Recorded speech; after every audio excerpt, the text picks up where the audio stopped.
the biggest challenge to the liberal international order comes from the country that did the most to build it, which is the United States. Well, it is just 8 days now until Donald Trump becomes president of the United States for a second time. We're in a situation where Justin Trudeau has been booted out of office unceremoniously in Canada, and people have fallen out of love with him.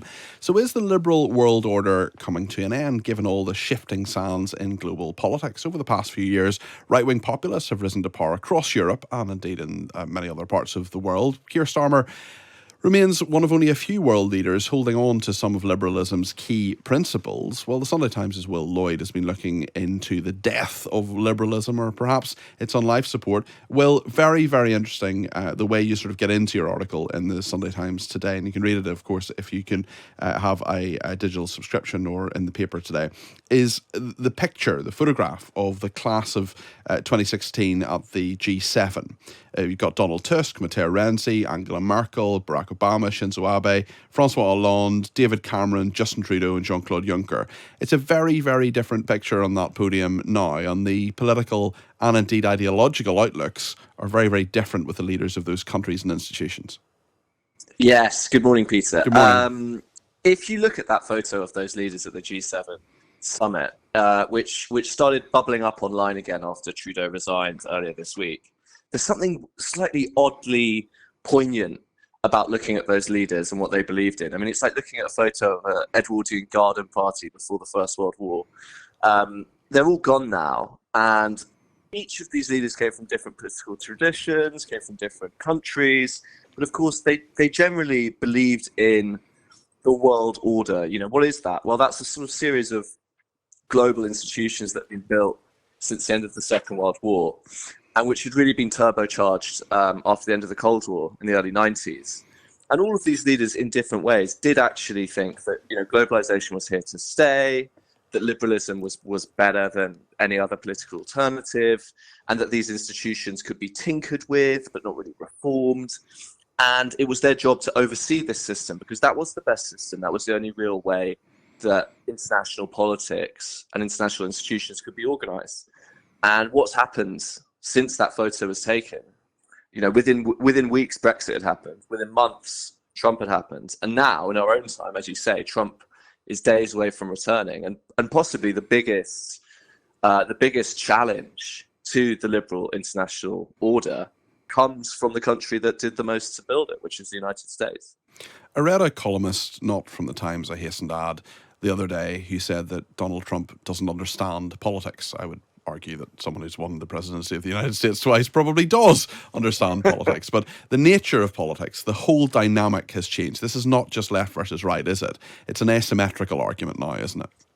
Yes, and I think that what's underrated about Trump is that the fact that he perhaps doesn't understand politics. Well, what does that mean? He doesn't understand the politics that was practiced by the leaders like Trudeau and Obama in that photo. And I think a lot of voters in the United States seem to actually like that, because to them that politics was distant and patronizing, didn't speak to their daily concerns, didn't speak to some of the emotional currents that I think Trump speaks to, that he can manipulate so cleverly and so dogmatically, as he has done over the last 8 years. And so well, yes, there was an understanding of politics, wasn't there? David Cameron had an understanding of politics. I mean, what happened was that everything beneath that understanding shifted. And it caught those leaders out. I mean, Trudeau increasingly, the story of Trudeau is interesting because it begins as an Obama-like story about this young and hopeful and youthful person who's progressive on social issues, quite conservative on economic issues. It becomes a story of gaffes. It becomes a story of mistakes. It becomes a story of slip-ups. And increasingly, as we've seen in a lot of Western countries in the last since COVID, it becomes a story about inflation and the cost of living and energy.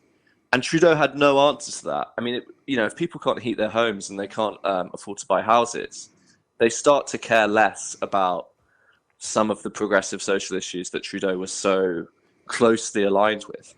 And of course, how liberal he was is a whole other aspect, especially when you think about the truck drivers who disagreed with him on the vaccine, and then he froze their bank accounts, which doesn't strike me as a particularly liberal measure. Can liberalism rise again? Will, is this just a temporary blip, or has the kaleidoscope shifted to such a degree? Well, this is where Starmer becomes so interesting to me, because Starmer, when he campaigns to become the leader of the Labour Party, if you go back to those famous 10 pledges that he abandoned rather sheepishly and quickly, they're quite liberal, and they're left wing in social and economic ways.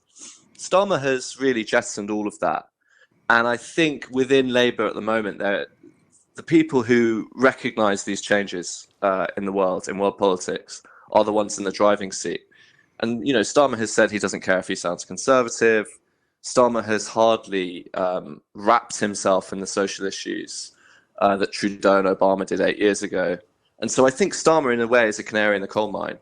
The question is, are these illiberal populists now so hubristic following this second Trump victory that they will start to make mistakes? They will start to alienate voters. They will start to go on strange crusades for their own sort of pet issues. I mean, ultimately, all these countries are still democracies, so you could never rule out a charismatic rebirth of some of these old ideas. But for now, as you say, they do look as if they're on life support. It's a cliche, certainly politically, in this country, that elections are won on the centre ground. I would argue that didn't actually happen in 2019, but others may think differently. I just wonder if the centre ground, in your mind, certainly in this country, actually exists anymore, given the dynamics and the shape shifting, especially in regard to Starmer, that you're talking about there. The left and right that we're used to seems to be gone. I think they've completely disappeared. A very interesting old line is one of Nigel Farage's. I think this is from 2004. And he said that you're either a Roundhead or a Cavalier in Britain. You were either a Democrat who believed in sort of free speech and free association, or you were a kind of Roundhead, legalist, by the book, character. And so you had a conception of politics like that, which is not left or right. It's about sort of gut feelings and emotions. And I think there's certainly, in the way that people talk and discuss and write about politics, that has really returned. As for voters in Britain, I mean, what was the turnout at the last election? It was low, wasn't it? Yeah, or around 60%. Yeah. We're around 60%. And I think that there are a lot of people waiting to be spoken to. And I don't think they're waiting to be spoken. I mean, I might be wrong, but I don't think they're waiting to be spoken to in the style of a sort of 1990s, noughties liberalism, because I think most people have rejected that simply because it's failed, simply because it wasn't as rational as it thought it was. And the Obama style, which was you kind of prettify inequality with celebrity, and you make a lot of appeals to different diverse groups, and you kind of corral them together into these coalitions. I mean, that way of doing politics has now been rejected so many times in so many different Western countries in the last 8 years that centrism, I think, is dead. It's gone. I wonder if those people you're talking about are waiting to be spoken to, or perhaps waiting to be heard. Will, thank you very much indeed. That's the Sunday Times' Will Lloyd. Cheers, Appreciate you speaking to us this morning here on Times Radio Breakfast.